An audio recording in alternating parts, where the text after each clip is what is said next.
Bonjour, bonsoir. Salut à toi et Lucie. Et vous deux, vous êtes fondateurs de Lucie et Associés, c'est ça? C'est exactement ça. Bon, Christophe, Bonjour. salut Lucie et merci d'être avec nous. C'est la première fois qu'on reçoit une avatar dans C'est cette vrai. émission, enfin que je sache. On a peut-être eu des avatars cachés, mais ils étaient vraiment bien foutus. En tout cas, là, on n'a pas de doute. Et Christophe va nous expliquer un petit peu pourquoi tu ne te promènes pas sans Lucie et pourquoi, quand on invite l'un, on a quand même de fortes chances de voir l'autre en ce moment. C'est exactement ça. En fait, on a lancé Lucie Associés sur le principe assez simple que le Web3, c'était un sujet compliqué pour les entreprises, compliqué à comprendre et que on allait mettre quelques années à expliquer et à faire arriver les nouveaux usages pour les entreprises. Et que les managers et les directeurs n'avaient pas forcément le temps d'aller se balader dans des métaverses, et ni le temps de comprendre dans le détail, par eux-mêmes, tout ce qui est, du Web3, donc tout ce qui est DAO, token, NFT et compagnie.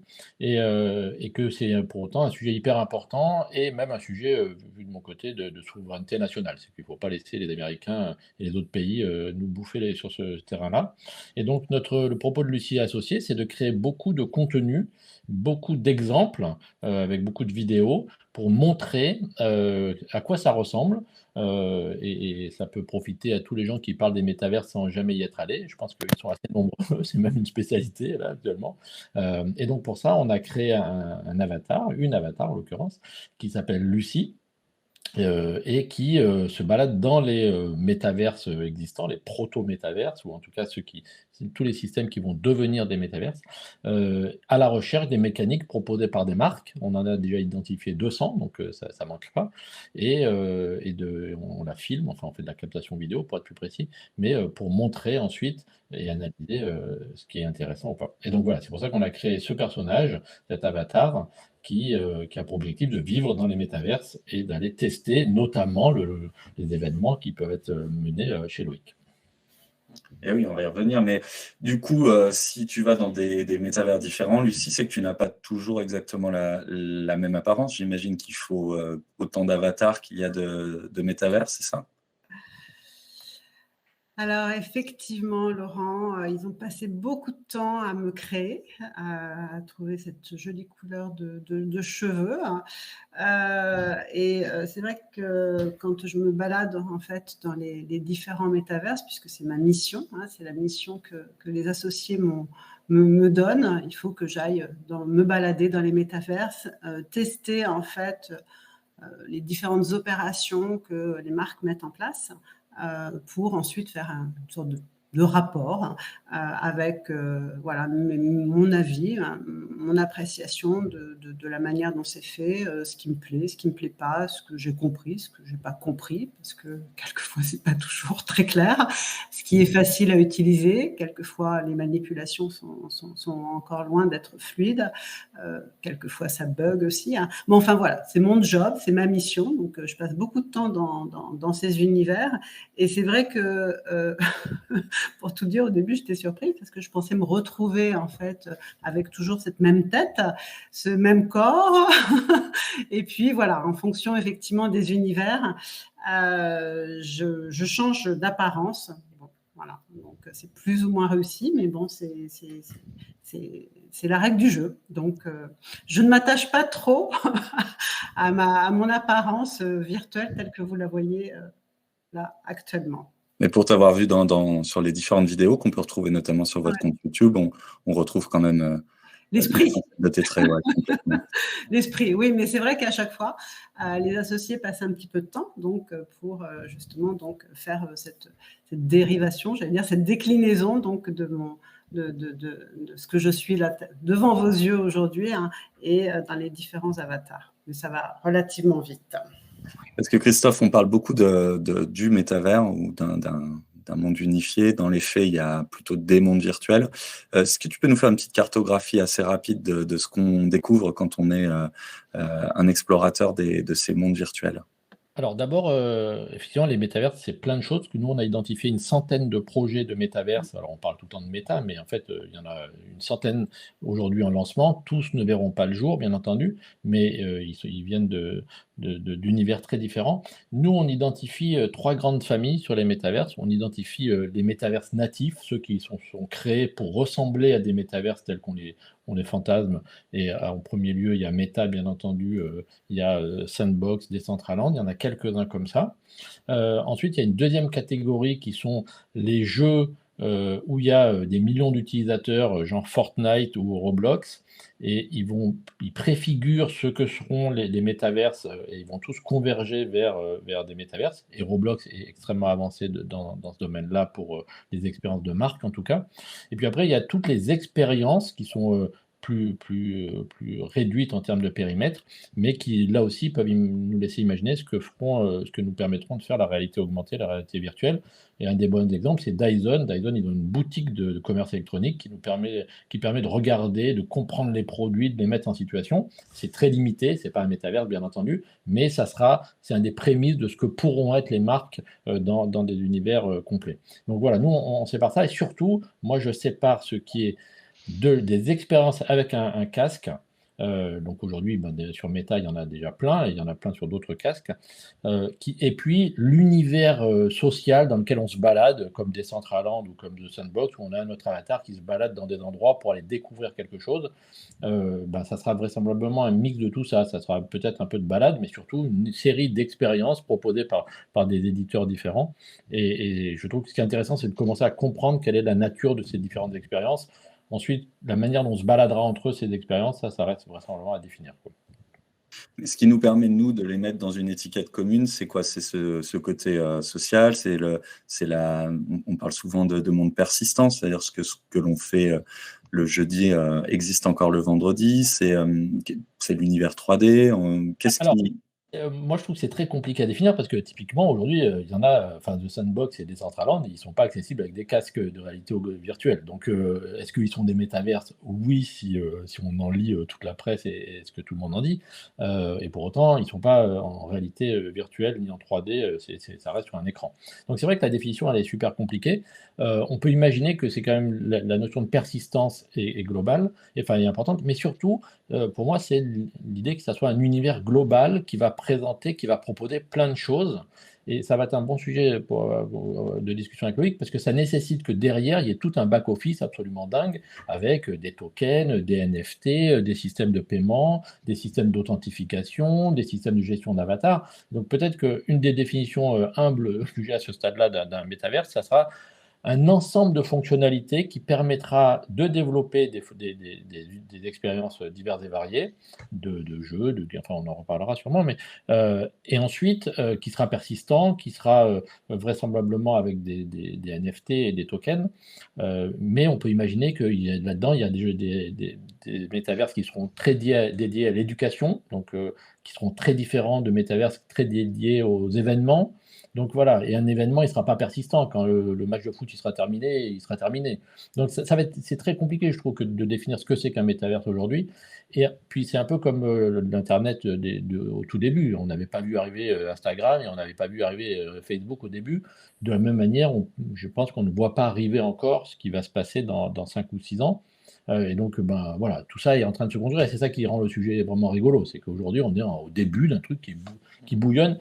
Et j'ai un grand âge par rapport à Lucie, ça m'a permis de voir le Web 1 et ça ressemble au Web 1. C'est-à-dire qu'au début du Web 1, c'est que voilà, il y a plein de trucs qui se passent, là-dedans, plein de choses vont disparaître, plein de choses vont émerger.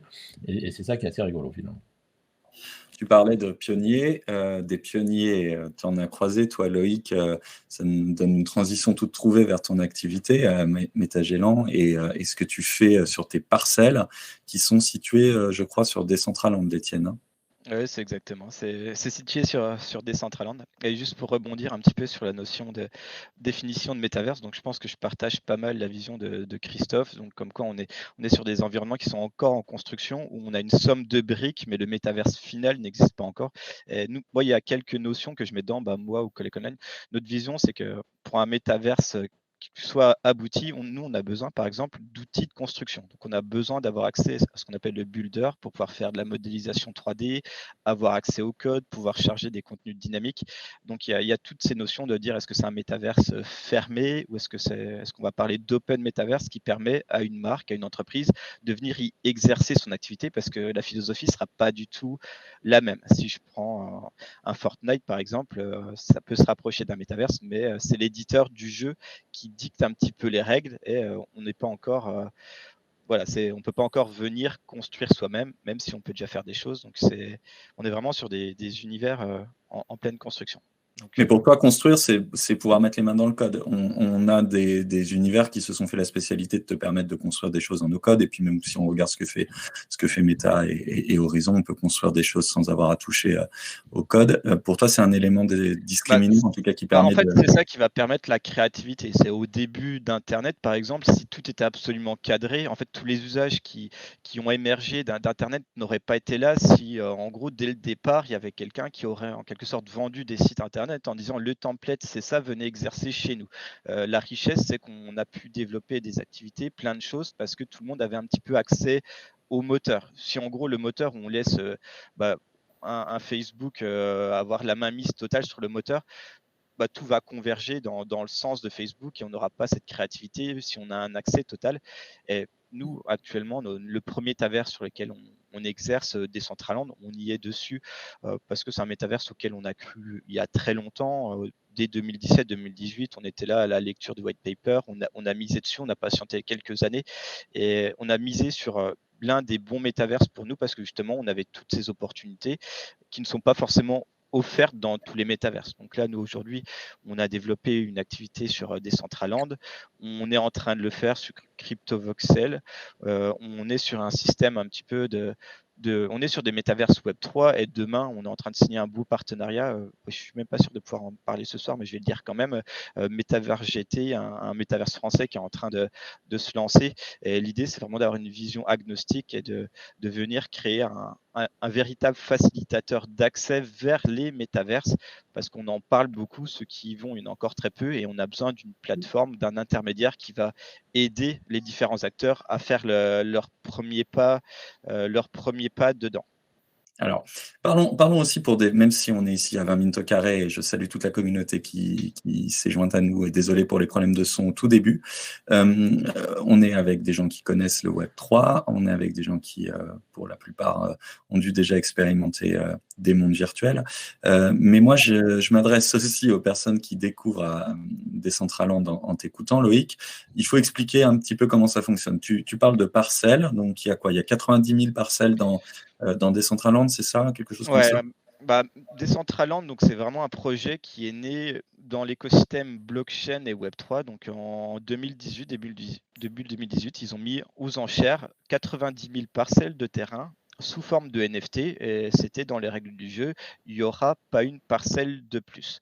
Et chacun peut acheter une parcelle ou plusieurs parcelles de terrain sous forme de NFT, et après, eux, ils ont en quelque sorte créé une boîte à outils qui permet à n'importe qui de créer ce qu'il souhaite sur sa propre parcelle. Donc, on possède vraiment ces terrains, on peut modéliser des choses en 3D avec des outils tout à fait traditionnels. On a des architectes 3D dans l'équipe qui viennent. On avait quelqu'un qui faisait de la conception produit en 3D, donc qui n'a pas été dépaysé. On a un développeur qui est sur des technologies classiques et on va venir développer notre activité dessus. Et on va pouvoir se connecter sur un simple navigateur web. Donc, ce n'est pas encore compatible mobile, ce n'est pas encore compatible avec le casque. Donc, il faut un PC, il faut un navigateur web. On va pouvoir se connecter et on va pouvoir choisir son avatar. Et son avatar, il va porter des habits, des vêtements, des accessoires, des sacs, des chaussures. Et c'est ce qu'on appelle des wearables. Et en fait, ça prend la forme d'un NFT. Donc, c'est pareil, il y a toute une économie, il y a du merchandising, il y a du branding de marque et on peut venir créer des goodies pour le cadre d'une opération marketing, par exemple. Il peut avoir des cheveux prunes et un joli hoodie comme Lucie. Lucie, tu connais bien Decentraland. Maintenant, le point de vue de celle qui s'y promène, qu'est-ce qu'on voit sur ces 90 000 parcelles de ce monde virtuel sur lesquelles les uns les autres ont bâti des activités? Qu'est-ce que tu m'emmènerais voir en premier si tu me prenais par la main, que tu m'emmenais sur Decentraland? Ouh là là, une grande question. Alors moi, je regarde effectivement donc ce que font les marques. Et en fait, ce qu'on peut y faire, on peut y faire plein de choses. En tant qu'utilisateur, on peut jouer, hein. On peut participer à des événements, visiter des endroits, rencontrer des personnes. Voilà, donc on peut faire plein de choses. Voilà, moi je me balade et puis après je vais raconter un petit peu sous forme de vidéos, de choses comme ça, ce que j'ai pu faire et ce que j'ai pu voilà, comprendre et aimer dans cet univers. Peut-être pour compléter, moi, je suis surpris du fait qu'il y a plein d'espaces, et notamment dans des Decentraland, qui aujourd'hui sont assez vides de sens. C'est-à-dire qu'il y a plein d'endroits, il s'y passe rien. Et même, ça donne une impression un peu angoissante de se balader, de croiser de temps en temps un avatar, et qu'il n'y a aucun intérêt. Enfin, moi, c'est un peu, c'est à contre-courant. Et ça va, mais il y a plein d'endroits où il n'y a aucun intérêt. Il y a un bel espace, au meilleur des cas. Et puis il se passe, une fois on s'est baladé dans les salles, ben, on ressort sans avoir une expérience formidable. Donc c'est vrai qu'il y a une grande réflexion quand même à mener de la part de l'ensemble des éditeurs et des marques sur pourquoi être dans Decentraland ou ailleurs, parce que dans The Sandbox, c'est un peu la même chose, hein. Il y a quand même des endroits qui sont un peu déroutants. Enfin, il y a, il y a un endroit d'un journal chinois ou hongkongais, je ne sais plus, dans Sandbox, où on se balade sur un ferry. Une fois qu'on est monté sur le ferry, qu'on en est ressorti, bah, quoi d'autre, quoi, hein. Donc, c'est vrai que les usages ils sont très, très enfin, on est au début, et il y aura une vraie réflexion à mener sur c'est bien d'être présent, mais c'est pas comme ça que. Enfin, il faudra trouver des bonnes raisons de fidéliser les utilisateurs. Outre que le fait que c'est un peu compliqué à y aller, hein, quand même, enfin, aujourd'hui, mais il va falloir trouver des bonnes raisons de fidéliser les gens, parce que c'est pas simplement en leur mettant un endroit qui vont revenir et revenir s'il s'y passe rien. Et c'est du reste un des sujets vraiment intéressants avec ce que fait Loïc, c'est qu'au moins il se passe quelque chose. Il y a quelque chose à voir. Il y a plein d'endroits, il n'y a rien à voir. On y va, on se balade, on comprend pas bien, et puis on repart. Donc, moi, je trouve qu'à ce stade-là, ça reste quand même assez déroutant. Et typiquement par rapport à une plateforme comme Roblox, où il y a des expériences vraiment incroyables, ben, dans Decentraland, il reste encore des choses qui sont un peu vides de sens, quoi. Après, si je peux apporter mon Bien point de sûr. vue là-dessus, il faut s'imaginer aussi qu'on est sur des univers qui sont pas si anciens que ça. C'est-à-dire qu'en fait, l'éditeur, le concepteur 3D a été mis à disposition de la communauté il y a peut-être 1 an et demi. Et au départ, c'était pas des professionnels, c'était des amateurs qui savaient pas coder, pas modéliser. Donc il y a des choses qui ressemblent à rien. Il y a des terrains, il y a encore rien. Il y a eu aussi un petit peu de spéculation. Donc il n'y avait pas forcément ce qu'on appelle des builders. Il y avait des gens qui ont acheté. Mais c'est des choses qui changent. Et en fait, en 1 an, en réalité, c'est quand on a vu l'évolution en 1 an, c'est assez incroyable les modifications et même l'outil de modélisation, le builder et tout ce qui est ergonomie, vitesse, en fait, ça change très très vite. Donc c'est vrai que c'est déroutant parce qu'il y a plein de choses qui sont pas encore tout à fait au point, mais il y a eu tellement de changements en 1 an et en fait c'est tellement peu à l'échelle de la tech. En fait, on ne sait pas où on en sera dans 1 an. Donc, il ne faut pas. Quand on voit, il y a certaines initiatives comme Facebook où il y en a beaucoup je n'aime pas défendre Facebook parce qu'il y a plein de choses que je n'aime pas dans ce qu'ils font, mais par exemple, l'avatar pas très joli qu'ils ont sorti, en fait, quand on comprend la complexité à avoir quelque chose de vraiment global, mondial, accessible facilement, on comprend toutes ces problématiques en termes de design, d'accessibilité. Faut vraiment pas confondre jeux vidéo et métaverse et la portée que ça peut avoir. Donc, Même ouais, si pour nous, c'est ce qui draine, enfin, c'est ce qui dirige nos imaginaires. Et ce qu'on veut voir, en fait, c'est un monde à la Fortnite, où on peut, avoir des expériences personnalisées. Ce qui nous empêche de l'avoir aujourd'hui, c'est les limitations techniques, Ah, c'est ça? il y a le côté, en fait, on n'est pas sur une console de salon. C'est-à-dire, si on veut une vraie expérience avec de la 3D ultra poussée, là, on est sur un navigateur web, par exemple, dans le cadre des métavers sur lesquels on est. On ne peut pas avoir le même résultat, même si c'est des choses qui s'améliorent vraiment, vraiment. Donc, on va être surpris, mais on n'aura pas le même rendu. Et où l'accessibilité pourrait aller très très très très vite. C'est imaginons demain, dans un an, un constructeur de consoles majeur sort une console ou une mise à jour compatible Metaverse, et là d'un coup, peut-être qu'on va passer de quelques millions de personnes à quelques milliards qui pourront y accéder à l'ensemble de ces métaverses. Donc en fait, pour moi, il y a une certaine barrière un petit peu technologique encore, mais qui pourrait être brisée assez facilement le jour où justement cette problématique de puissance de calcul sera brisée, quoi. C'est ce qu'on a quand même avec PlayStation et ses tentatives de Sony VR, quoi, de casques de réalité virtuelle et des jeux AAA qui sont portés en réalité virtuelle. Il n'empêche que c'est des jeux, même si c'est des mondes relativement ouverts, pour lesquels ce qui va se passer reste assez prévisible. Dans un univers comme celui où tu as construit, Decentraland, on est censé pouvoir faire à peu près, enfin réagir comme des humains, c'est-à-dire de manière complètement imprévisible. Ça doit être un beau défi aussi technologique. Ah ouais, tout à fait. Il y a des choses très rigolotes. Il y a quelques semaines, ou moi déjà, il y a eu une manifestation devant chez Samsung où des gens avaient fait des petits avatars avec des pancartes. Ils sont allés y manifester et ils n'avaient pas prévu, donc ça a fait un petit peu le buzz.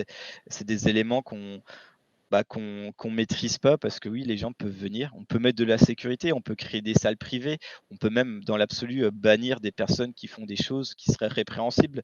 Mais il y a ce côté un peu imprévisible, justement parce que c'est ouvert avec tous les bons côtés et pas tous les mauvais côtés, parce qu'il va falloir de la modération, des outils pour cadrer. On retrouve vraiment ce qui se passait dans le web du tout début, où chacun pouvait mettre en ligne un site, ce qu'on peut déjà faire actuellement, mais il y a beaucoup moins d'outils opérationnels pour suivre et modérer tout ça. Donc C'était une manifestation contre l'ultra-consumérisme, si vous vous posez la question. Et puis, il y avait un slogan, c'était « I have a scream » et pas « I have a dream ». Et c'était effectivement une irruption du monde bien réel dans le monde virtuel qui nous a, les uns les autres, assez surpris. Moi, j'ai quand même raté une petite étape dans nos présentations respectives. Loïc, Christophe t'a tendu la perche, il dit il y a des choses qui se passent sur ta parcelle, il y a des choses à aller voir, tu n'es pas comme certains espaces morts de Decentraland. Alors qu'est-ce qu'on voit sur tes parcelles? Je ne sais pas exactement. Nous, on a 2 projets. Donc à la base, Colecoland, c'était une société d'inventaire, partage, gestion d'objets d'art et de collection à destination collectionneurs privés et professionnels de la collection. Donc l'idée, en gros, c'était de mettre en ligne ces photos, des objets, des peintures, et d'avoir une galerie 2D. À l'époque, on s'était dit ça serait sympa d'avoir une galerie 3D. Donc en fait, l'idée de Métagellan est née comme ça, de passer d'une expérience un petit peu plus immersive. Et en fait, on a fait nos premiers pas dans le métaverse comme ça. Et du coup, qu'est-ce qu'on peut faire actuellement dans nos locaux dans le métaverse? On peut exposer des œuvres dans des galeries en 3D virtuelles qu'on peut entièrement personnaliser, mettre des médias, de la musique, des vidéos, donc organiser un véritable vernissage, véritable exposition. On peut créer des événements. Par exemple, avant-hier, on avait un artiste belge, Neil Bokanowski, qui a fait un concert sur le toit. Et le 15, dans les jours qui viennent, on va faire une soirée d'inauguration pour un grand organe de presse Web3 parisien, WAG Trend.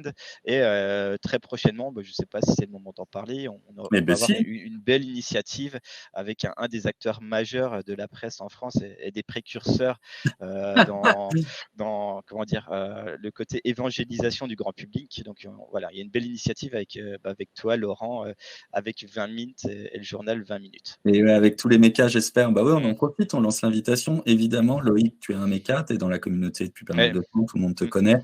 Tu nous as proposé d'abord une exposition de machines à écrire dans ton musée. On en était ravis, elles sont encore visibles, je crois. Et puis, tu nous as proposé d'aller plus loin. Comme tu es un petit peu fou, tu as recréé une bouche de métro dans ta parcelle. Devant cette bouche de métro, tu nous as mis un joli parasol et un rack. Et il ne nous restait plus qu'à mettre, 20 minutes à disposition dans ce rack. Donc, à partir du 23, on aura 20 minutes, le journal disponible dans Decentraland à quiconque vient sur ta parcelle et vient chercher son journal dans le rack. Mais nous, on est 20 minutes. On salue nos cousins, parents, je ne sais pas comment le dire, de 20 minutes.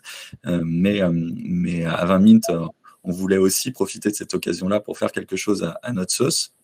Et donc, on s'est lancé dans un truc qui va vous parler, les mécas, c'est traduire 20 minutes 20 minutes en anglais, et on va expliquer aussi avec Christophe et Lucie pourquoi, mais traduire ce magazine en anglais et le diffuser. Alors nous, on sait bien diffuser des magazines en français, on le fait tous les jours dans les grandes villes françaises.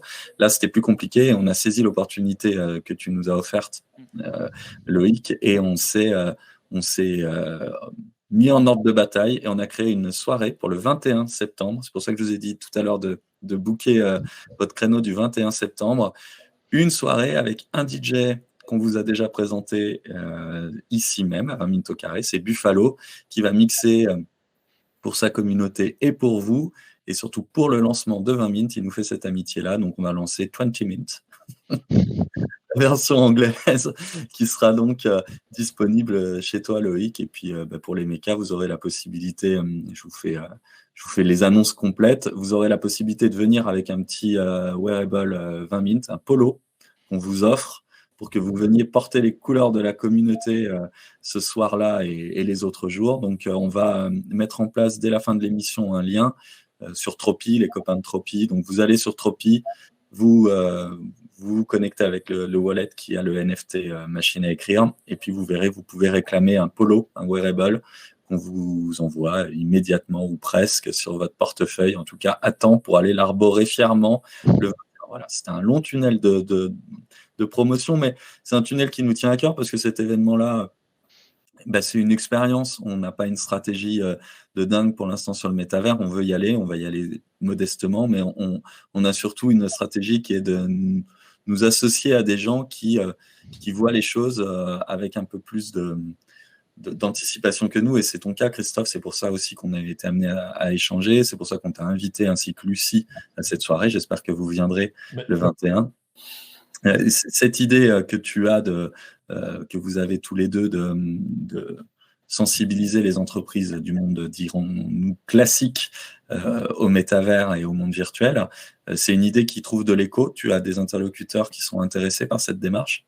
Ah oui. Alors d'abord, oui, bien sûr, l'agenda de Lucie est déjà bloqué le 21.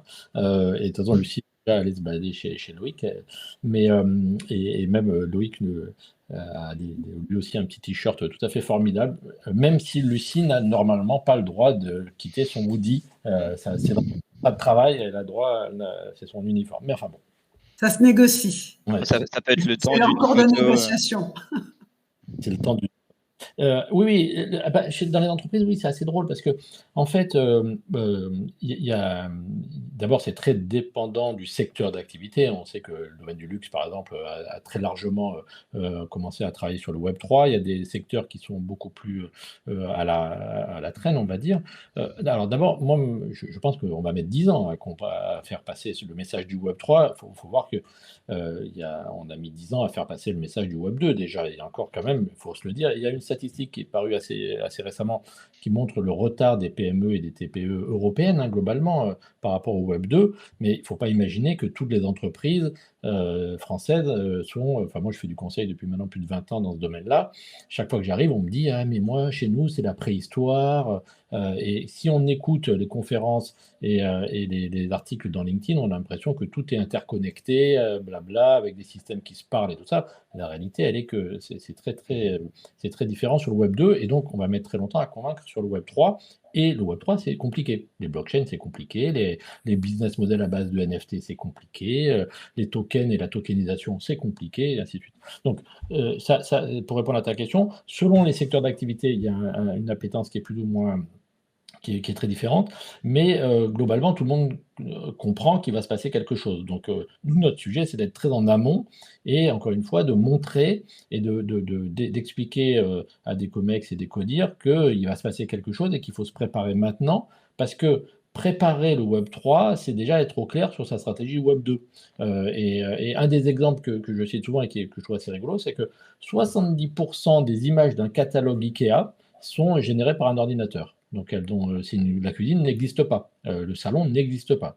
Donc, c'est sûr que maintenant, tout cet actif va être facile à décliner dans les mondes virtuels et dans des métaverses, ça a mis des années à être construit. De la même façon, sur la partie privacy, sur la gestion des données personnelles, sur donc la création de contenu, on ne va pas parler de la même façon dans les métaverses que dans le Web 2. Donc, il y a beaucoup de choses à préparer dès aujourd'hui. Et avant de préparer, il faut que les gens ils comprennent à quoi ça ressemble et pourquoi, typiquement, la tokenisation. Moi, je suis persuadé que la tokenisation, les tokens vont changer la relation client. Ça va être très, très différent. Il y a déjà plein d'exemples. Et Singapore Airlines, aujourd'hui, distribue des tokens au lieu de distribuer des points de fidélité. Donc, toutes ces révolutions, on va mettre des années à les faire comprendre, à les faire passer. Et selon les secteurs d'activité, elles vont arriver plus ou moins vite. Mais je pense qu'il y a une vraie appétence. Après, est-ce qu'il y a un marché du business, un gros marché du business du conseil là-dedans? Je ne suis pas persuadé que ça existe tout de suite. Mais en tout cas, sur la partie acculturation, je pense que là, c'est le moment. Et nous, on voit bien, on nous demande en permanence maintenant de commencer à intervenir pour des conseils d'administration, des assemblées générales, pour montrer, et même Lucie est de temps en temps invitée aussi, quand elle veut bien, pour animer ça, mais pour montrer. Voilà, on en est, je pense, à ce stade, on en est sur la démonstration, on en est à montrer à quoi ça ressemble. Lucie est invitée au conseil d'administration. Ouais, alors, au conseil d'administration, en fait, oui, je rebondis sur ce que vient de dire Christophe, mon associé. C'est qu'effectivement, le sujet, c'est vraiment, du point de vue des marques, des organisations de façon plus globale, imaginer effectivement les possibilités, les scénarios en fait d'utilisation d'applications. Et c'est ça le grand sujet. Et encore une fois, effectivement, comme le dit Christophe, ce point-là, on l'a déjà vécu sur plein d'autres sujets. Le sujet de la data, par exemple, sur lequel Christophe est beaucoup intervenu et intervient encore. On voit bien qu'au-delà des questions techniques, pour une marque aujourd'hui, la question c'est pas tant de comprendre comment fonctionne une blockchain, la tokenisation, des choses comme ça. C'est déjà de se projeter, d'imaginer et de commencer effectivement à voir qu'est-ce que ça pourrait lui permettre de faire en termes de nouveaux services, en termes de nouvelles relations avec ses publics, que ce soit des consommateurs, des patients, des utilisateurs, tout ce qu'on veut. Et aujourd'hui, effectivement, dans tout ce qui se passe aujourd'hui, il y a tout le volet tech, et là, effectivement, il y a plein d'acteurs, en tout cas un certain nombre d'acteurs qui se positionnent et qui avancent très vite, parce que voilà, il y a quand même beaucoup de choses à imaginer, à développer, des ressources à trouver, etc. Et des expertises aussi à trouver. Et je suis bien placée pour savoir que c'est pas toujours facile parce que pour me créer, il a fallu pas mal de personnes. Et de l'autre côté, donc, de cette chaîne de valeur, il faut effectivement que les entreprises, les dirigeants, toutes les équipes innovation, marketing, digital, s'approprient ces univers-là et se plongent dedans et commencent à imaginer ce que ça pourrait permettre dans leur business du quotidien. Et ça, cette partie-là, encore une fois, effectivement, on l'a déjà vécu avant sur d'autres sujets. Et aujourd'hui, c'est vraiment un vrai sujet. Bien sûr. Et c'est pour ça aussi que vous faites des choses très visuelles avec des vidéos qui parlent. Oui. Et ça lui dit que moi, j'ai vu chez vous des choses qui sont... Parce que là, on parle de manière assez docte d'univers qui semblent marketing et très stratégique et tout ça. C'est aussi des univers qui sont très ludiques aujourd'hui. Moi, j'ai souvenir de te voir, Lucie, gambader dans l'univers de Nike chez Roblox, non, par exemple ? Exactement, ouais, tout à fait. Oui, j'aime beaucoup cet univers-là. C'est un des univers que je trouve assez abouti aujourd'hui, effectivement, où j'ai pu tester plein de choses. Il y a pas mal de jeux. Il y a plein de mécaniques de gamification. l'entreprise propose plein de possibilités pour les utilisateurs, y compris de développer leur propre jeu. Donc voilà, donc c'est vrai que j'ai passé un petit peu de temps.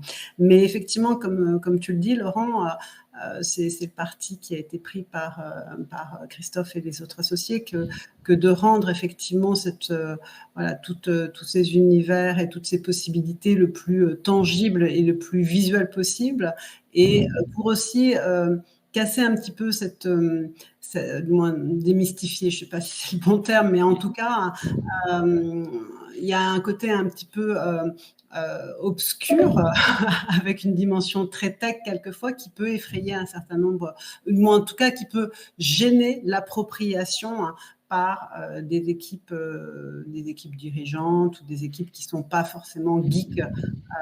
Et voilà. Et donc, du coup, nous, c'est le parti qu'on a pris et qui avait fait ses preuves justement sur un certain nombre d'autres sujets tech, et qu'on reprend et qui passe bien. Et effectivement, on a des bons retours de personnes pour qui, effectivement, les termes de token, NFT et blockchain, dans un premier temps, c'était pas forcément des termes qui leur parlaient. Donc voilà, notre approche, c'est celle-ci. Je voudrais juste rebondir parce que moi je trouve que du coup l'approche de Loïc, alors ça va être la partie un peu auto-promo pour Loïc, mais moi je trouve que c'est hyper intéressant du coup d'avoir des services qui vont aider les entreprises à commencer à être présents sans forcément acheter des parcelles, sans développer et ainsi de suite. Et il faut imaginer qu'au début de l'Internet, c'est ce qui s'est passé, hein. Tous les grands portails permettaient aux marques d'être présentes dans des écosystèmes qui existaient déjà, sans qu'elles aient besoin de développer leur site de e-commerce et ainsi de suite. Donc, il y en a eu pas mal des portails, hein, quand même, à commencer par AOL, qui a été connu. Et je trouve que cette idée d'aider les entreprises à être présentes, et 20 minutes, c'est le bon exemple, c'est que vous allez pouvoir être présent dans un événement sans avoir à mettre une armée de développeurs en branle pour le faire. Mais ça, je trouve que c'est vachement bien, parce que ça va permettre de commencer à tester pour pas mal d'entreprises. Et vraiment, enfin voilà, c'est l'occasion, mais je lui ai déjà dit, mais de dire à Loïc à quel point je trouve que son application est vraiment, c'est très habile et c'est une super bonne idée, parce que il faut faciliter, il faut fluidifier, il faut agiliser l'accès au métavers. C'est sympa que tu fasses ça, effectivement, Christophe, parce que c'est exactement ce qu'on pense, nous. Je me permets de vous couper parce qu'en fait, vous avez peut-être eu la même notification que moi sur votre fenêtre. On nous dit que l'appel va bientôt s'arrêter. Je pense que c'est une petite nouveauté de Hangout qui ne nous arrange pas trop. Alors, parce que j'allais dire un tout petit mot sur Christophe et Lucie, si j'ai le temps, parce qu'en fait, j'étais sur le point de dire la même chose sur Lucie, parce que moi, j'adore ce que vous faites, parce que ça paraît anecdotique, un avatar, mais un avatar Web3 demain, c'est quoi? Ça va être son image réelle, ça va porter son identité numérique, ça porte un moyen de paiement. Et l'avatar de demain, en fait, c'est le côté interopérable des différents métaverses, et ça sera peut-être la connexion des mondes. Et pour moi, en fait, voilà, on parle beaucoup des métaverses, on ne parle pas assez de cette notion d'avatar, alors que pour moi, c'est une des clés du développement, parce que demain, quand on aura son représentant, on pourra se connecter, on aura ses objets digitaux avec soi, on aura son moyen de paiement. En fait, ça va rebattre toutes les cartes, parce que voilà, des acteurs tels que PayPal, tous les acteurs qu'on a actuellement, en fait, tout va être remis par terre, parce qu'on va changer totalement de philosophie. Et j'allais dire ça au moment où tu m'as pris, mais je te remercie beaucoup pour le petit mot, Christophe. Non, mais je le pense. Et Laurent aussi. Mais... Je vous interromps parce qu'on a un quiz à faire avant que tout ne coupe et qu'on voit comment on relance tout ça. On a un quiz parce que c'est la tradition dans cette émission. Il y a des gens qui ne viennent que pour le quiz. Et ils ont bien raison, parce que le quiz derrière, c'est quoi? C'est un NFT à gagner. Et ce NFT à gagner cette semaine, c'est un NFT de Lucie. Et ouais. C'est un sacré cadeau pour ceux qui le gagneront. Il y en a 5 en jeu, je crois, Hélène. Le quiz, c'est chaque semaine l'occasion de baisser un petit peu le niveau des questions. Donc là, on touche le fond, hein, on ne peut pas aller beaucoup plus bas. Mais la semaine dernière, on a quand même eu des gens qui n'ont pas réclamé leur lot. Donc revenez sur le Discord, vous avez gagné. La semaine dernière, il y avait un livre à gagner. Je crois qu'il y a un livre qui n'est pas parti, un jeu Wallcrypt. Et justement, on va parler de Wallcrypt puisque c'était le thème de l'émission de la semaine dernière. Hélène, est-ce que tu peux envoyer la première question? La première question, elle est pour les amateurs de manga. Pikachu et notre invité de la semaine dernière ont un point commun, lequel ils se prénomment tous les deux Jean-Luc. Ils ont un ami qui porte très bien les casquettes. Ça me permet de saluer Romain, qui n'est pas là avec nous ce soir parce qu'il n'y avait plus de place dans le setup, comme vous pouvez le voir. Ça lui permet de récupérer sa vie mardi soir. Et puis, point C, ils aiment beaucoup Satoshi. Alors, je précise que peut y avoir plusieurs bonnes réponses. L'important, c'est d'en avoir une des trois. C'est vrai que le niveau est pas. Enfin, c'est pas bon, quoi. Mais est-ce que. C'est Web 3 le niveau quand même. Hein, on peut se permettre de le dire. L'anecdote sur Jean-Luc Pikachu, on l'a découverte aujourd'hui. Apparemment, elle est un peu, elle est plus ou moins vraie, mais moi, ça me faisait marrer de savoir que Pikachu s'était appelé Jean-Luc à un moment. Donc voilà. Vous l'aurez compris, sur cette première question, vous ne pouvez pas avoir tort. La deuxième question, c'est Wallcrypt est un jeu de société et A, un institut pour apprendre à parler English, Wallcrypt English, un livre pour tout savoir sur les cryptos ou une série HBO présentée par le gardien de la crypte. Alors là, attention, il n'y a qu'une réponse de juste. Il faut l'avoir. Faites bien gaffe. Et puis la dernière question, c'est combien de fois Romain a-t-il tenté de tricher pendant la partie endiablée de Wallcrypt qu'on a eue la semaine dernière? Si vous l'avez raté, je vous encourage à venir la voir sur notre page YouTube, ou Dailymotion. C'était assez affligeant de le voir tricher comme ça en permanence. C'est peut-être pour ça qu'il n'est pas là cette semaine. La réponse A, c'était 4 fois. La réponse B, c'était 40 fois. Et la réponse C, c'était 400 fois. Voilà, normalement, vous avez les bonnes réponses. Si vous n'avez pas les bonnes réponses, on vous met quand même dans le tirage. Cette semaine, tout le monde gagne, c'est pas possible. Donc, ce sera un tirage au sort entre toutes celles et ceux qui ont répondu ce soir.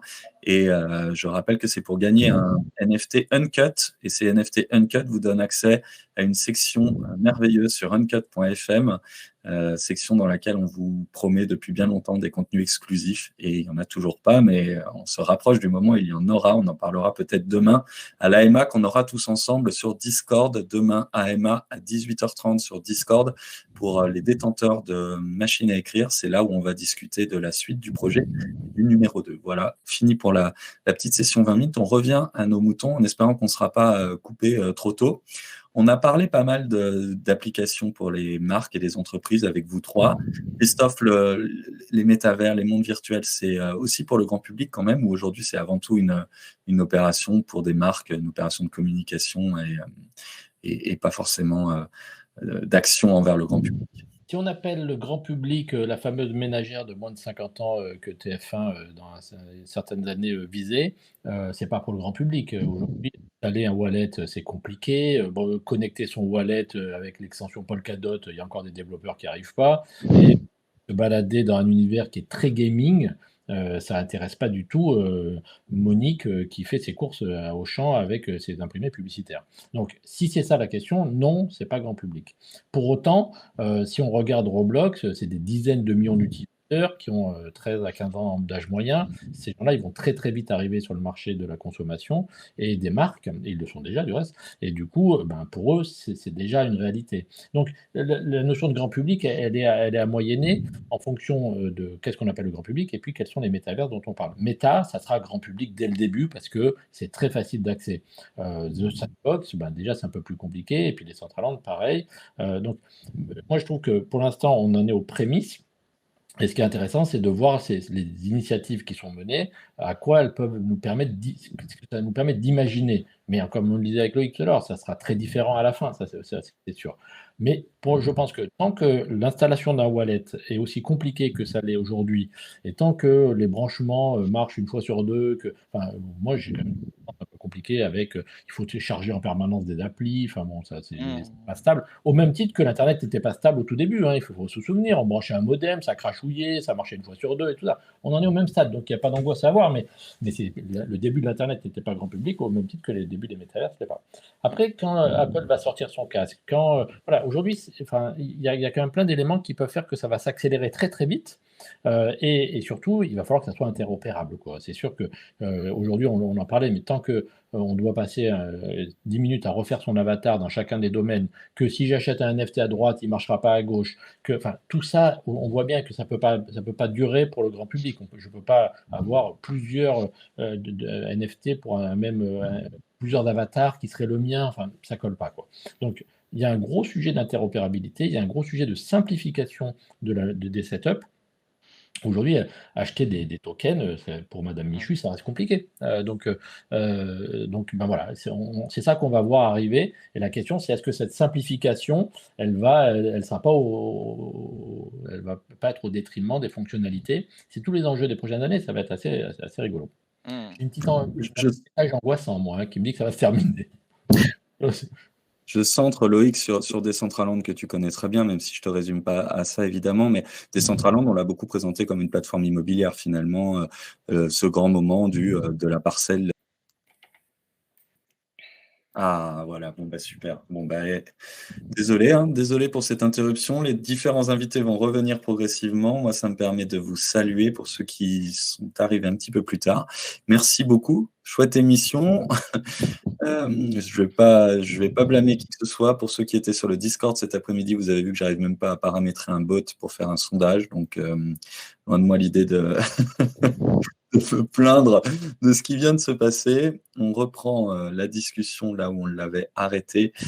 Loïc qui nous rejoint à présent. Il manque Christophe. Lucie, ça va? Toujours en forme? Toujours en forme. Tu n'es pas dématérialisé?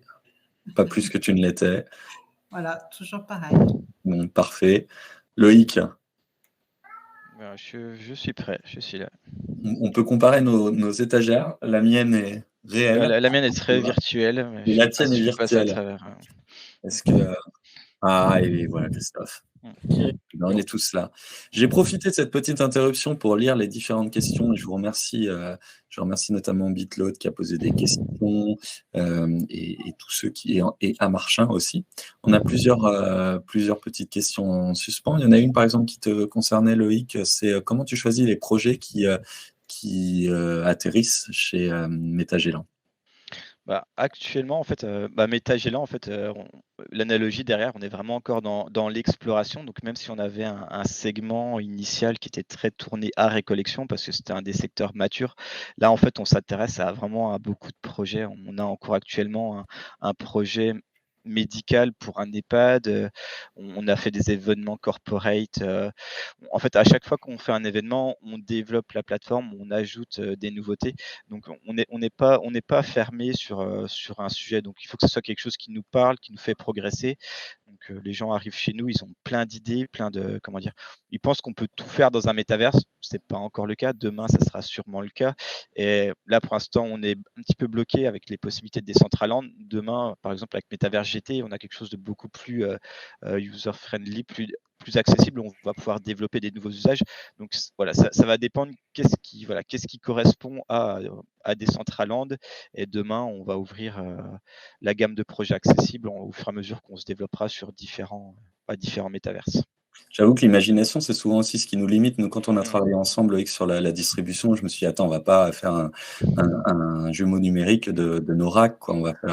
On est dans le métavers, on n'a pas besoin de lampadaires qui illuminent les rues et on n'a pas besoin de gravité, quoi. Donc, à quoi ça ressemblerait un distributeur de 20 minutes dans un environnement qui s'affranchit des règles de la physique? J'ai manqué d'imagination. Donc, en plus des développeurs, on va sans doute avoir besoin de créatifs qui sont puissance de création supérieure à celle que moi j'ai et qui nous permettront de pousser des frontières qu'on n'imaginait pas. J'avais aussi des questions pour vous, Christophe et Lucie, vous en doutez. Il y a la question du temps que ça prend, ces explorations, et en filigrane, du coup, la question aussi du volume. Il y a énormément de communication autour des initiatives dans le métavers. Certaines sont des purs coups de com', d'autres sans doute avec un peu plus de fond. Comment vous faites votre choix et quelle est la démarche, un petit peu ensuite, le temps que vous y consacrez et tout ça? Alors déjà, il y en a une autre personne qui n'est pas Lucie et qui n'est pas moi, qui passe son temps à créer. On a une grosse base documentaire, donc qui passe son temps regarder ce qui est dans les annonces, ce qui est vrai et ce qui n'est pas vrai, et de documenter les expériences, ce qui est proposé par des marques. Donc ça prend beaucoup de temps. Et ensuite, eh ben, on va regarder. Lucie va se balader et on regarde là-dedans ce qui est intéressant et ce qui n'est pas, parce qu'il y a quand même pas mal de choses qui sont buggées, hein, on ne va pas se mentir. Donc il y a des expériences, au bout de 5 minutes, ça devient insupportable. C'est-à-dire que là, hier, j'en ai testé une où quand on perd, on change d'univers, on ne comprend pas, la gamification est mal foutue.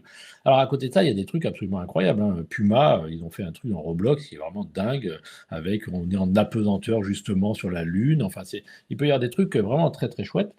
Et puis il y a des fois où c'est démoulé à chaud, on va dire. Donc ça marche quand même peu. Et surtout, des fois, il n'y a aucun intérêt. Donc nous, le grand sujet, c'est, comme Lucie, chaque fois, elle va le dire, mais elle fait une petite analyse de l'intérêt marketing du sujet, c'est de trouver un intérêt. Et c'est vrai qu'il y a par moments, dans les exemples, alors le pire, c'est les NFT. Dans les NFT, il y a des NFT, c'est quand même pitoyable, quoi. Avoir un NFT de burger, objectivement, à quoi ça sert, quoi. Non, ouais. Donc voilà, le grand sujet, c'est ça. C'est quand même de tester pour identifier des mécaniques nouvelles qui vont apporter quelque chose, qui vont nous permettre d'expliquer quelque chose de nouveau et d'alimenter la réflexion sur ce qui pourra arriver dans les prochaines années. Ça, c'est le leitmotiv, quoi. Lucie, je te lance sur ce qui, toi, t'a plu, parce que nous, on parle essentiellement de ce qui nous plaît dans cette émission, parce qu'on n'a pas beaucoup de temps. Ouais. Du coup, qu'est-ce qui t'a séduit, tout univers confondu, tes coups de cœur En fait, moi, je rebondis aussi, avant de te répondre, Laurent, sur ce que vient de dire Christophe. Ce qu'on cherche à explorer, effectivement, c'est aussi différents secteurs, pour voir un petit peu justement comment les différents secteurs d'activité, entre le luxe, tout ce qui est univers donc autour du sport. Tout à l'heure, il parlait de Dyson. Donc, voir un petit peu comment justement donc ces marques se projettent dans ces univers, comment elles les investissent et comment elles commencent effectivement à imaginer des scénarios d'usage. Maintenant, alors moi je suis pas geek à la base, hein, je suis une avatar branché plutôt shopping, etc., etc. Donc moi, ce qui va me plaire, c'est effectivement les choses qui sont fluides. Et globalement, quelquefois, il y a des choses qui sont pas très fluides. Il y a des comment dire, je suis pas gameuse à la base, et donc c'est vrai que c'est un univers qui est souvent encore c'est mon impression, en tout cas moi je passe du temps à comprendre comment, ne serait-ce pour me déplacer, pour bouger, pour attraper des choses, voilà. Donc c'est mes retours d'expérience. Christophe parlait tout à l'heure effectivement de Puma tout à l'heure, donc effectivement Puma c'est un univers assez original, bien fait, il y a pas mal de choses, mais c'est vrai qu'il y a des choses qui me surprennent aussi. Bon, voilà, il y a un gros Puma évidemment, hein, qui me court après. Bon, en plus, quelquefois, il y a des proportions entre les objets ou les autres. Voilà, le Puma en l'occurrence, et moi je sais pas, ça me surprend, je me surprends à être toute petite quelquefois, et puis quelquefois au contraire très grande. Donc bon, voilà, tout ça sent encore l'exploration. Maintenant, aujourd'hui, j'ai les univers, c'est vrai, qui sont les plus riches et sur lesquels je peux passer un peu de temps, c'est effectivement plutôt des marques de sport. On parle beaucoup de Nike, on parle beaucoup de Puma. C'est vrai que cet univers-là, visiblement aujourd'hui, est plus peut-être en avance dans leur réflexion, et peut-être que c'est quelque chose qui est plus facile pour eux de s'approprier que effectivement Dyson, pour prendre cette marque-là. Et puis bon, non, j'ai été bien entendu dans le luxe, hein, donc j'ai été voir Gucci par exemple. Bon, ben c'était sympa, mais je sais pas, j'étais un petit peu frustrée quand même hein, sur la compétition. Donc, bon, voilà, je continue mes investigations et ce que j'essaie d'apprécier, c'est bien entendu donc, ce qu'on me propose de faire, moi en tant qu'avatar. Et c'est effectivement, bah, tout à l'heure tu parlais d'imagination, voilà, tout l'univers imaginaire qui est inventé et qui est plus ou moins abouti, la qualité graphique et également donc toute cette partie, on pourrait parler du X, bon, qui est quelquefois plus ou moins intuitif. Loïc, là on parle pas mal d'initiatives de marques. Toi, dans Decentraland, tu as vu aussi des gens qui ne sont pas des marques ou qui se revendiquent pas comme telles et qui produisent des choses qui t'intéressent, ou ça reste quand même un univers uniquement de marques? Il y a les deux. C'est un univers, j'allais dire, avant tout passionné, mais en fait, construire quelque chose d'un petit peu complexe, que ce soit en termes de 3D ou de développement, ça demande comme un peu de temps, ça demande des compétences. Donc, et il y a même une barrière à l'entrée, parce que si on a un tout petit terrain, on va faire un petit bâtiment, ça va être sympa, mais on ne peut pas faire des choses. Donc, Il fait 16 mètres carrés, c'est ça? 16 mètres carrés virtuels, le terrain chez vous? Ouais, une parcelle, en gros, c'est 16 mètres par 16 mètres, ça fait 256 mètres carrés. On peut Ah oui, faire, pardon, ouais, ok. et on peut faire 2 étages, donc on peut quand même faire des choses assez sympas, mais une grande. En gros, si on veut faire quelque chose d'assez grand, assez grandiose, pour accueillir plein de monde, ça demande quand même un peu de temps et des compétences où faut un vrai passionné qui va être autodidacte et qui va se former à la fois sur de la modélisation du code. Donc c'est pas encore, voilà, c'est pas aussi ouvert et facile d'accès qu'un Roblox ou qu'un Minecraft, et c'est pour ça qu'actuellement notre société fait sens, parce qu'on a un gain de temps considérable pour une marque qui a envie de tester et qui a envie de faire ses premiers pas dans ce type d'environnement. Avec des notions qui, pour les profanes comme nous, étaient assez surprenantes. On a ensemble dessiné, enfin vous l'avez dessiné pour nous, un polo qu'on distribue donc à tous les mechas, et puis qu'on distribuera aussi, s'il en reste, aux gens qui viennent nous voir sur le stand le jour J pour la fête de Buffalo, avec Buffalo. Mais du coup, on compte en quoi? C'est des facettes, c'est des polygones? On compte en polygones. En fait, il y a plusieurs limitations. En fait, justement, c'est de la 3D affichée sur un navigateur, et au même titre que sur un site web traditionnel, il ne faut pas une image trop grosse. Sur de la 3D, il ne faut pas trop de polygones, parce qu'on veut que ça charge vite, on veut que ça soit aussi fluide que possible, et c'est pour ça qu'on n'est pas dans l'hyperréalisme. Donc les vidéos, il ne faut pas qu'elles soient trop grosses, il ne faut pas qu'il y ait trop de polygones, il ne faut pas qu'il y ait trop, ce qu'on appelle, c'est de la matière. En fait, il y a 2-3 notions techniques comme ça qui sont encore limitantes actuellement, et qui peuvent surprendre. Mais c'est pareil, c'est des choses.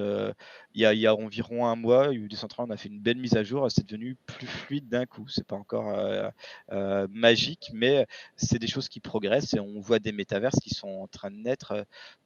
Métavers GT, pour pas les citer encore, vous allez croire que je suis payé, mais c'est juste qu'on a été bluffé. On a vraiment été bluffé par ce qu'ils ont sorti. En fait, c'est très beau, très fluide, avec une limitation en termes de polygones beaucoup plus haute, et qui promet des belles choses pour la suite. Donc en fait, c'est important de faire de la veille, et on fait aussi beaucoup d'exploration. Donc on n'a pas notre Lucie, mais tous les jours on essaie de voir ce qui sort pour pas rater ce qui deviendra peut-être demain l'un des leaders du métaverse.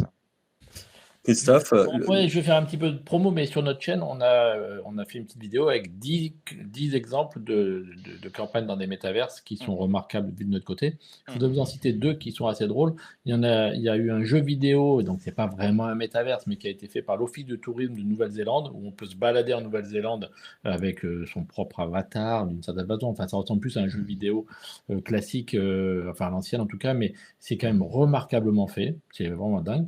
Et surtout, je voudrais vous citer un autre exemple qui est Benetton. Alors Benetton, ils ont fait un truc vraiment étonnant, c'est qu'ils ont pris une vraie boutique et ils l'ont transformée en métaverse. Ils ont fait le sujet à l'envers, ils l'ont complètement retourné. C'est-à-dire qu'au lieu de dire allez visiter une boutique virtuelle dans un métaverse, ils ont dit allez visiter une boutique réelle qui ressemble à une boutique de métaverse. Voilà. Le truc absolument étonnant, et du coup voilà, ça fait une autre expérience, mais je trouve que ça fait partie de cette créativité où tout d'un coup on ne sait plus où est le réel, où est la réalité virtuelle, et ça peut faire des trucs assez drôles.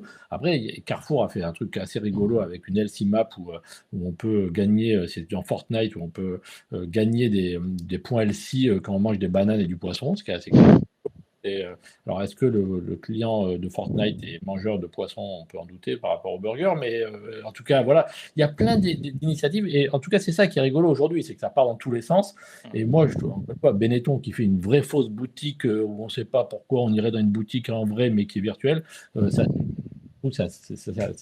reprend l'idée de la créativité qu'on va avoir besoin dans les prochaines années. Et c'est sûr qu'il va y avoir plein de nouveaux métiers pour imaginer un truc qui n'existe pas. Donc là, on dit souvent les métiers de demain n'existent pas aujourd'hui. Dans le métaverse, ça c'est clair, quoi. On dira, enfin, je crois que oui, que vous avez un architecte dans les métaverses, c'est assez rigolo, quoi. Ouais, bah, en fait, tous les métiers sont en train de se redessiner. Même tout ce qui est captation d'événements, bah, en fait, faire un événement, c'est bien, mais il faut quelqu'un qui soit dedans, qui va prendre des captures vidéo. Et notre dernier événement, nous, on avait même développé quelque chose pour, en gros, voler, prendre de la hauteur, pour faire des prises de vue en hauteur. Et en gros, c'est un vrai métier de sortir d'un événement avec un contenu sympa. Et sur Decentraland, par exemple, on bosse pas mal avec DCL Reporter, qui est en train de créer un organe de presse dans le métaverse pour couvrir les événements métaverse. Et ils ont 10 reporters de 10 nationalités, de 10 langues différentes pour couvrir les événements. Et puis il y a des acteurs du paiement. Tous les métiers sont en train de se réinventer dans le métaverse. Chaque jour, on découvre des choses. On est encore à l'ère des premières, en fait. Il y a la première. Chaque jour, il y a une nouvelle première dans le métaverse. Et c'est assez incroyable à suivre ça de l'intérieur. C'est vrai que pour nous, c'était un enjeu aussi, la captation. On ne sait pas exactement ce qu'on en tirera, mais l'événement en lui-même, je ne sais pas combien de personnes il attirera.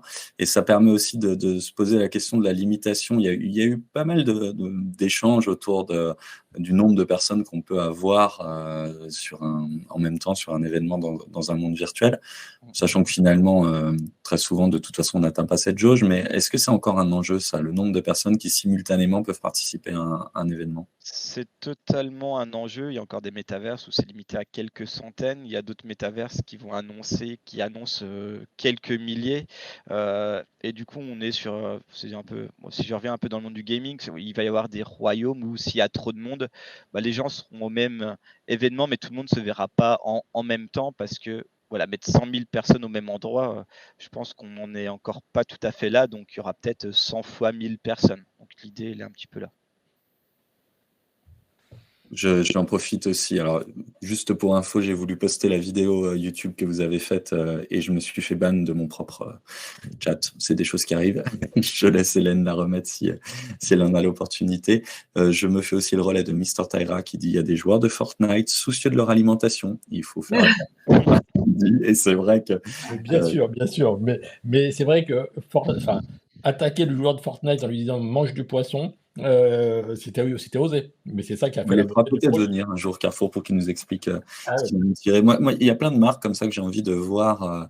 C'est pas forcément le lieu, parce que nous, on est un média, c'est pas toujours simple de faire ce mélange-là.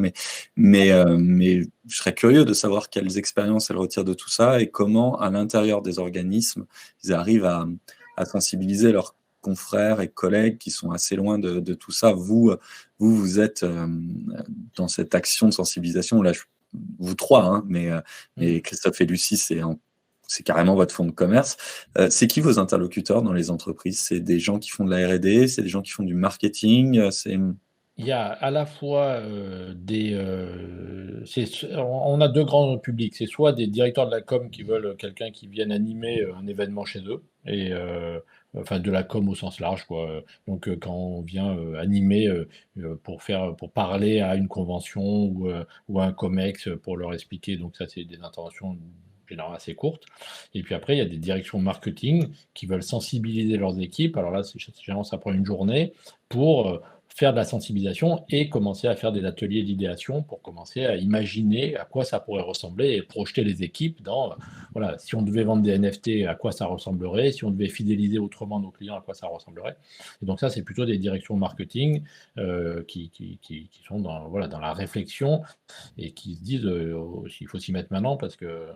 Et c'est tout notre sujet, nous, c'est de nous dire au plus vite vous vous y mettez, au plus vite vous allez comprendre et au plus vite vous allez adapter votre organisation. Parce qu'on le disait, il va va falloir des gens qui imaginent, mais dans les entreprises, c'est de la même chose, hein. Il va falloir des gens qui imaginent, des chefs de projet, enfin, toutes les nouvelles expertises qui sont rares et qu'il va falloir, enfin là aussi, il y a un énorme enjeu de ressources humaines, hein, quand même, hein, sur le Web 3. Il y en avait déjà un énorme enjeu sur le Web 2, mais alors sur le Web 3, ça va être... Et c'est pour ça que je trouve que c'est un vrai sujet de souveraineté, c'est qu'il faut qu'en France, on arrive à former des gens, qu'on monte en maturité et en connaissance globalement pour pas laisser d'autres pays prendre l'avantage. Et c'est dans ce sens-là où nous, on a fait l'annuaire des prestataires français qui est sur notre site.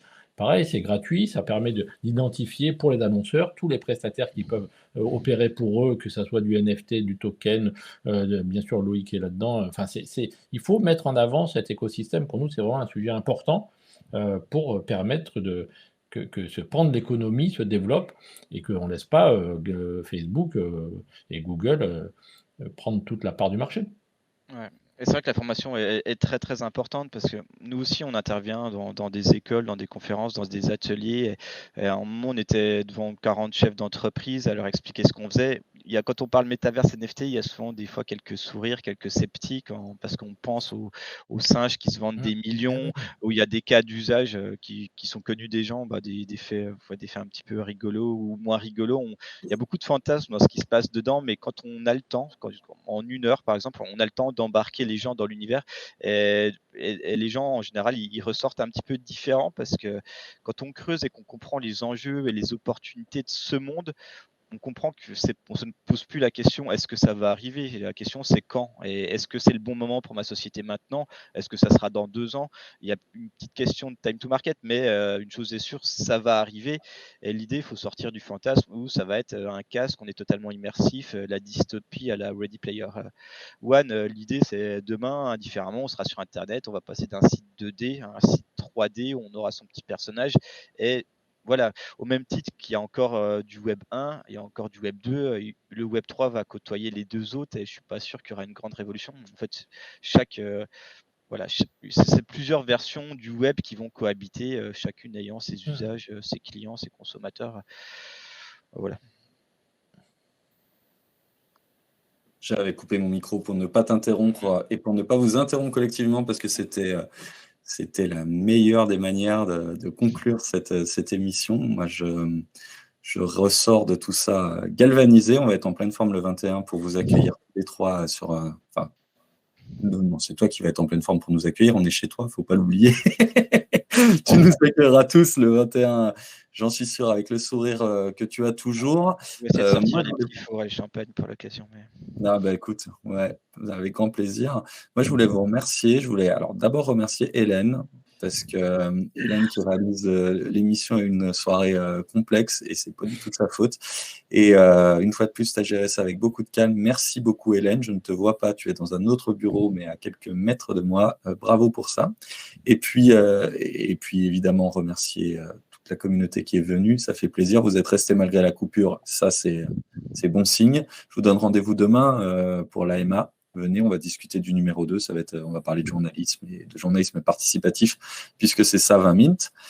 Et puis maintenant, je vais vous remercier tous les trois de vous être prêtés au jeu. Je vais commencer par Lucie, on renverse l'étiquette qu'on a établie en début d'émission. Merci beaucoup Lucie, moi j'ai hâte de voir la suite de tes aventures. Tu sais où tu vas ?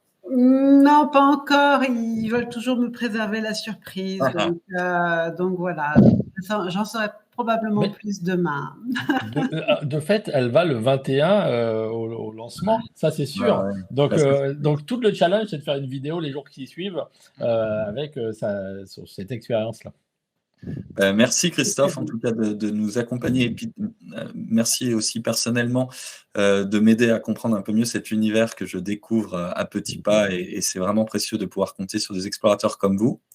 Et puis, merci aussi à Loïc. Merci, j'aurai l'occasion de te le redire, mais pour la super proposition que tu nous as faite. Et j'ai déjà hâte d'aller chez toi. Comme tu es venu ici chez nous, à 20 Mint au carré, qui est aussi un peu chez toi, puisque tu es un méca, tu es ici chez toi. Vous êtes tous ici les bienvenus. Si vous voulez revenir nous parler de la suite de vos aventures, c'est avec grand plaisir. Et d'ici là, je vous souhaite une excellente soirée. Merci à tous. Merci Laurent. Au revoir. Au revoir.